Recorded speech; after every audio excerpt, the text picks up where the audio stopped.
Nascarr.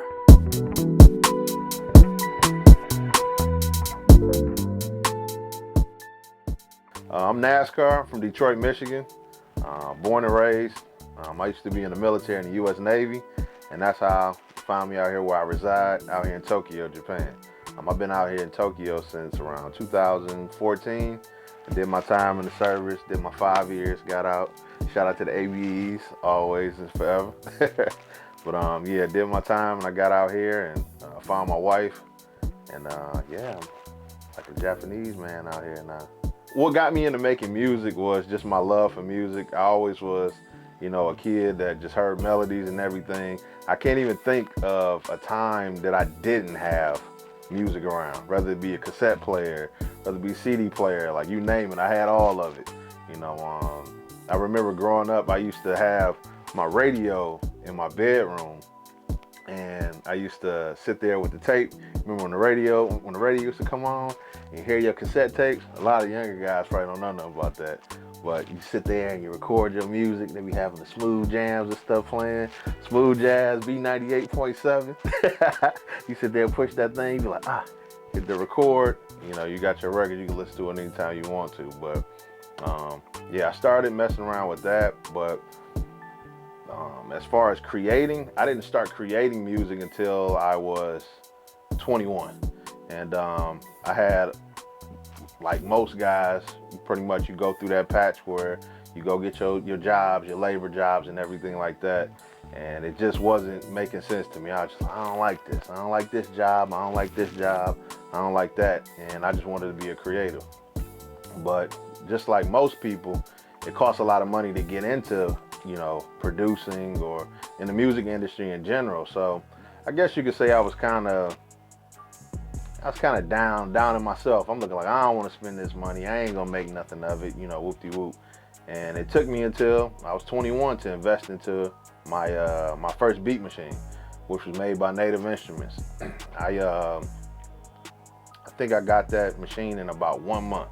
I was working at OnStar. I think I was making like $10 an hour, hustling. I never forget, I ate noodles for a whole month saving up to get that beat machine. And once I got that beat machine, I was telling my friends, I was like, yo, this is gonna be like Kobe touching the ball for the first time. Y'all ready? Y'all ready for this? So got the beat machine, and it took me about almost like a year and a half before I was even able to create anything from it, because I didn't understand how to structure music. I didn't know anything about 4-bar loops. I didn't know what a loop was. I didn't know what a bar was. I didn't know anything. They're talking about metronomes and phasers and effects. I had no idea. I just bought the machine, and that's where the learning really started. So I just had that beat machine sitting over there in the corner for a couple months before I could use it. But I always played around chopping samples up and everything. But it initially started 21. That's when I made my first big boy purchase. And then I left for the Navy by 2013.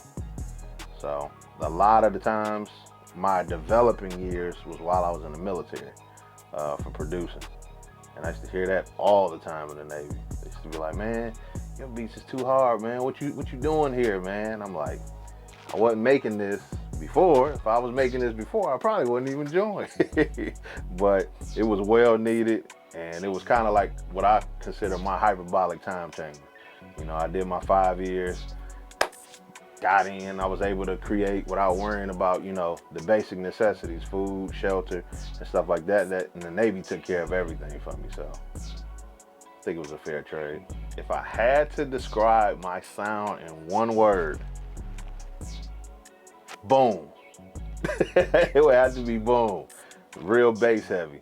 Could I imagine life without beat making? No. I seen a clip. Don't quote me. I believe it was Miles Davis. He had an interview where, he was talking about music and what it meant to him.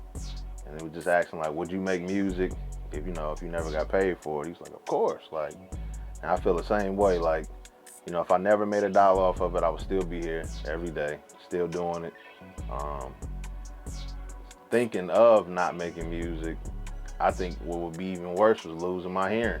I don't even think I would want to live without hearing, without even just being able to hear music. The creating is the most important, but to lose hearing would be even more detrimental. Sheesh. The producers that made me want to make music, I think a lot of people felt the same way. Was it 2012 when that grinding came out? When people heard grinding, it was just so different. It was just like you just felt the earth shake. You know, it was just a unforgettable sound. You know, just he took over, like him, Pharrell and Chad took over every high school cafeteria when that song came out. Everybody slamming on the tables, pencils. I know all the teachers around that time couldn't stand nobody, because I know I was one of them. I sat up there, had my pens, doing all that, doing the grinding, and it just started from there. But yeah, his sound heavily influenced my sound as well. But it ain't just him. It's a bunch of producers. Like I say, Shawty Red. You know, just man, just the sound that him and Jeezy created was just so. I don't even know how to describe it. It was just crazy. Like, you know, just how motivating, you know, Jeezy's music was as it is. And then you just add, like, you know, those heavy drums and those trap hi-hats, what we call trap hi-hats now. It's just like, it was just crazy in that time. And it just, it always be a big influence on my sound. Trying to think who else. Of course, Kanye with his sampling. I mean, you don't even have to go into that. Just Kanye. He's just one of the greatest artists, if not the greatest rap artist of all time. My process when making beats, it's I don't have really a process. It's more of a just go to work type deal. I've always heard some people have certain feelings, they get motivated and they do things that lead them into producing, but for me, at this point, it's really just like clockwork. Like sometimes I have that feeling like I haven't made a beat in a few days. It's time to go make one. And normally when I approach it, I'm not influenced by any sound or anything like that. Like, oh, I heard this song, or I heard this, let me go make some of this. It's kind of, I just approach it like a blank canvas. And you know, whether I'm going through samples or I'm creating my own melodies, I just let the music carry me pretty much. So it's just as a surprise for any person that's in the room with me as it is for me. You know, I just go in there, I might be making some crazy sense, and you go, oh, okay, that's what we're doing. And some days I might be making some hip hop, some lo-fi, and then some days I might take you to the trap. You know, I don't really know where I'm going with it. I just influenced by the sound. An artist that I would love to call, like if I had their phone number, I'd call them right now. No one of them. Gotta be Future. Gotta be Future. Gotta be Future.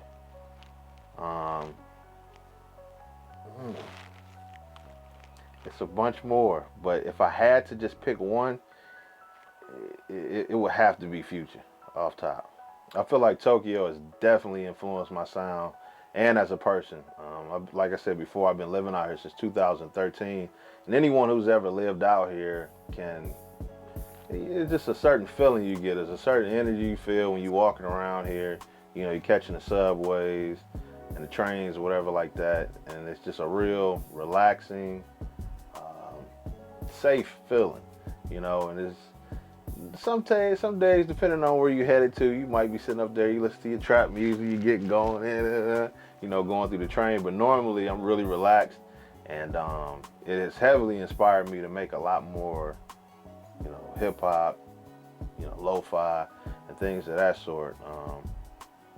But I never really made this type of music back home. It was more the trap and stuff like that. And I think it has to do a lot with where I'm at in my life, which is part of the second part there. I'm a family guy now, so I don't really hit the clubs like I used to. I'm not really into that, and for me, the music that I create is for me first, because I'm still studying while I'm in college, going to school for my cybersecurity, and it's just music that I want to listen to while I'm studying, and it's really relaxing for me. Music that I like to, you know, ride the train with. And that's one of the coolest parts is, you know, I'm able to share the music that I create that I enjoy first. And to see the love come back is like tenfold. It's crazy. Being from Detroit and now living in Japan, it's bittersweet leaving home because once you leave home, no matter what the timeline is, the place that you once called home no longer exists. It's one of those things where, you know, you go back home, you see the landmarks, you know where this Dairy Queen is, you know where this building is, and then you leave for 5+ years and you come back, there's new buildings there. So a lot of those buildings and locations and stuff, they hold a place in your head that doesn't no longer exist. So at the same time, it's almost like home doesn't exist anymore, because no matter where you at, whether it be Japan, Australia, whatever country, it's a battle. You know, it's a battle within yourself. You find yourself like, dang, I miss home, but you also find this new place home. And that's where it's just bittersweet all together. You can sit back and go back home, and anybody can attest, you go back home, what is it, about 3-4 days, you like, dang, I'm ready to go back to Japan. I'm ready to go back here. And then you come back and you like, dang, I miss home. But the reality of it is that place no longer exists. And you have to create your own happiness right in your heart. Like that's where it's at. You can find it in your family, you find it in your friends, your colleagues and stuff like that, but it's no longer in a place once you leave the country. And I think that's another thing, another topic for another day, but people need to experience that as well too. As far as projects that I have out right now, I still got my Nascarr featuring Young Deji spinning record that's out. I just dropped my record Let It Blend featuring Sada Baby. I have a record coming out with Stretch Money soon. I haven't got a release date on that one, but it should be out soon. Courtney Bell, I got my One Up single featuring him. Who else? Yeah, those are like the big projects for me right now. And I'm still looking for new artists to work with, especially out here in Japan. Where would I like to see myself in 12 months? With this question, people normally have their ideas of like, you know, a perfect life. But honestly, like, I'm low-key there right now. And it's like, I just like to take things day by day. You know, I appreciate every day that I have with my family. And I think it's a balance that I've learned to create for myself. I try not to live too far in the future, but also I never go back in the past. And I just take everything one day by day, and I appreciate every day that I have with my family and friends, and I treat it like it's my last. But of course, the typical answer, yeah, I like to see myself, you know, going crazy with the music and crazy fans and all that stuff like that.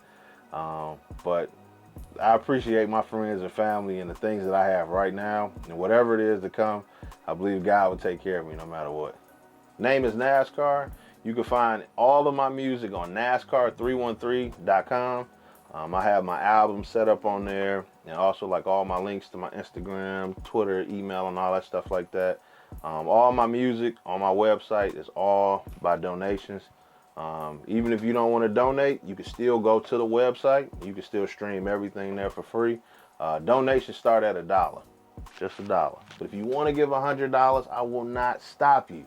I will not.